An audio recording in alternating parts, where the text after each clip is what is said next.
Government 2 సంవత్సరాల నుంచి రాష్ట్రంలో ఈ గవర్నమెంటే ఉంది.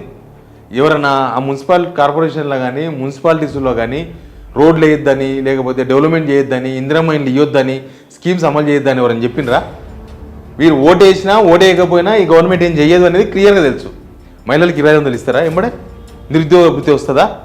ఇందిరమ్మ ఇండ్లు టకా టకా టకా ఇచ్చేస్తారా? రైతు భరోసా వచ్చేస్తుందా? ఓటు వేసినా ఇయ్యరు, ఓటు వేయకపోయినా ఇయ్యరు, ఇది క్లియర్.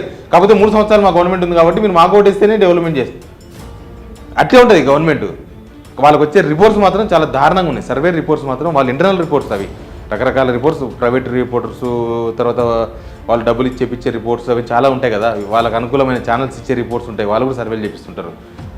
ఆ ఛానల్స్ పేపర్లు చేపించే రిపోర్ట్లు అన్నీ కూడా ప్రజలలో తీవ్రమైన అసంతృప్తి ఉంది.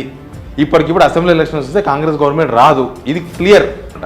రేవంత్ రెడ్డి ప్రచారం చేస్తే పెద్దగా ఇంపాక్ట్ ఏమి ఉండదు, మనకు తెలుసు. రేవంత్ రెడ్డినే నమ్మే పరిస్థితి లేదు. ఇంకా మినిస్టర్లు ఎమ్మెల్యేలు పోయి గదువులు పట్టుకొని బుజ్జగించి మీరు ఓటు వేయండి నేను చేస్తా అంటే కూడా నమ్మే పరిస్థితి లేదు. అసలు ఈ ప్రభుత్వం మీద జనాలకు నమ్మకం లేదు. అన్నీ ఫెయిలే కదా. లాస్ట్కి మేడారం జాతర కూడా ఫెయిల్ చేసింది. ప్రతిపక్ష పార్టీలకు అభ్యర్థులు కూడా దొరకదు.